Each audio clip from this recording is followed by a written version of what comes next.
Luc. Chapitre 6. Il arriva, un jour de sabbat appelé second premier, que Jésus traversait des champs de blé. Ses disciples arrachaient des épis et les mangeaient, après les avoir froissés dans leurs mains. Quelques pharisiens leur dirent, « Pourquoi faites-vous ce qu'il n'est pas permis de faire pendant le sabbat ?» Jésus leur répondit, « N'avez-vous pas lu ce que fit David, lorsqu'il eut faim, lui et ceux qui étaient avec lui? Comment il entra dans la maison de Dieu, prit les pains de proposition, en mangea, et en donna à ceux qui étaient avec lui, bien qu'il ne soit permis, qu'aux sacrificateurs de les manger? Et il leur dit, le Fils de l'homme est maître même du sabbat. Il arriva, un autre jour de sabbat, que Jésus entra dans la synagogue, et qu'il enseignait. Il s'y trouvait un homme, dont la main droite était sèche. Les scribes et les pharisiens observaient Jésus, pour voir s'il ferait une guérison le jour du sabbat. C'était afin d'avoir sujet de l'accuser. Mais il connaissait leurs pensées, et il dit à l'homme qui avait la main sèche, « Lève-toi, et tiens-toi là au milieu. » Il se leva, et se tint debout. Et Jésus leur dit, « Je vous demande s'il est permis, le jour du sabbat, de faire du bien ou de faire du mal, de sauver une personne ou de la tuer. » Alors, promenant ses regards sur eux tous, il dit à l'homme, « Étends ta main. » Il le fit, et sa main fut guérie. Il fut rempli de fureur, et ils se consultèrent pour savoir ce qu'ils feraient à Jésus. En ce temps-là, Jésus se rendit sur la montagne pour prier, et il passa toute la nuit à prier Dieu. Quand le jour parut, il appela ses disciples, et il en choisit 12, auxquels il donna le nom d'apôtres. Simon, qu'il nomma Pierre, André, son frère, Jacques, Jean, Philippe, Barthélemy, Matthieu, Thomas, Jacques, fils d'Alphée, Simon, appelé le Zélote, Jude, fils de Jacques, et Judas Iscario, qui devint traître. Il descendit avec eux, et s'arrêta sur un plateau, où se trouvait une foule de ses disciples, et une multitude de peuple de toute la Judée, de Jérusalem, et de la contrée maritime de Tyr et de Sidon. Ils étaient venus pour l'entendre, et pour être guéris de leur maladie. Ceux qui étaient tourmentés, par des esprits impurs étaient guéris. Et toute la foule cherchait à le toucher, parce qu'une force sortait de lui et les guérissait tous. Alors Jésus, levant les yeux sur ses disciples, dit, « Heureux vous qui êtes pauvres, car le royaume de Dieu est à vous. Heureux vous qui avez faim maintenant, car vous serez rassasiés. Heureux vous qui pleurez maintenant, car vous serez dans la joie. Heureux serez-vous, lorsque les hommes vous haïront, lorsqu'on vous chassera, vous outragera, et qu'on rejettera votre nom comme infâme, à cause du Fils de l'homme.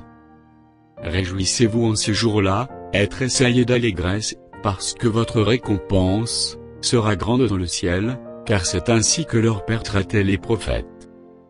Mais, malheur à vous, riches, car vous avez votre consolation. Malheur à vous qui êtes rassasiés, car vous aurez faim. Malheur à vous qui riez maintenant, car vous serez dans le deuil et dans les larmes. Malheur, lorsque tous les hommes diront du bien de vous, car c'est ainsi qu'agissait leur père à l'égard des faux prophètes. Mais je vous dis, à vous qui m'écoutez, aimez vos ennemis, faites du bien à ceux qui vous haïssent, bénissez ceux qui vous maudissent, priez pour ceux qui vous maltraitent. Si quelqu'un te frappe sur une joue, présente-lui aussi l'autre. Si quelqu'un prend ton manteau, ne l'empêche pas de prendre encore ta tunique. Donne à quiconque te demande, et ne réclame pas ton bien à celui qui s'en empare. Ce que vous voulez que les hommes fassent pour vous, faites-le de même pour eux. Si vous aimez ceux qui vous aiment, quel gré vous en saura-t-on? Les pécheurs aussi aiment ceux qui les aiment. Si vous faites du bien à ceux qui vous font du bien, quel gré vous en saura-t-on? Les pécheurs aussi agissent de même. Et si vous prêtez à ceux de qui vous espérez recevoir, quel gré vous en saura-t-on? Les pécheurs aussi prêtent aux pécheurs, afin de recevoir la pareille. Mais aimez vos ennemis, faites du bien, et prêtez sans rien espérer. Et votre récompense sera grande, et vous serez fils du Très-Haut, car il est bon pour les ingrats et pour les méchants. Soyez donc miséricordieux, comme votre Père est miséricordieux.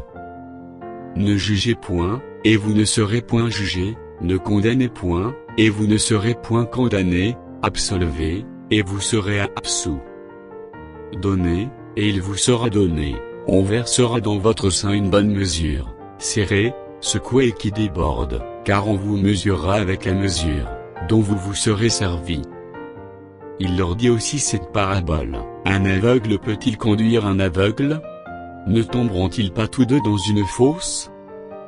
Le disciple n'est pas plus que le maître, mais tout disciple accompli sera comme son maître. Pourquoi vois-tu la paille, qui est dans l'œil de ton frère, et n'aperçois-tu pas la poutre qui est dans ton œil? Ou comment peux-tu dire à ton frère, frère, laisse-moi ôter la paille qui est dans ton œil, toi qui ne vois pas la poutre qui est dans le tien? Hypocrite, ôte premièrement la poutre de ton œil, et alors tu verras comment ôter la paille, qui est dans l'œil de ton frère. Ce n'est pas un bon arbre, qui porte du mauvais fruit, ni un mauvais arbre qui porte du bon fruit. Car chaque arbre se connaît à son fruit. On ne cueille pas des figues sur des épines, et l'on ne vendange pas des raisins sur des ronces. L'homme bon tire de bonnes choses du bon trésor de son cœur, et le méchant tire de mauvaises choses de son mauvais trésor, car c'est de l'abondance du cœur que la bouche parle. Pourquoi m'appelez-vous Seigneur, Seigneur? Et ne faites-vous pas ce que je dis? Je vous montrerai à qui est semblable tout homme qui vient à moi, entend mes paroles, et les met en pratique. Il est semblable à un homme qui, bâtissant une maison, a creusé profondément, et a posé le fondement sur le roc. Une inondation est venue, et le torrent s'est jeté contre cette maison, sans pouvoir l'ébranler, parce qu'elle était bien bâtie. Mais celui qui entend, et ne met pas en pratique, est semblable à un homme, qui a bâti une maison sur la terre, sans fondement. Le torrent s'est jeté contre elle, aussitôt elle est tombée, et la ruine de cette maison était grande.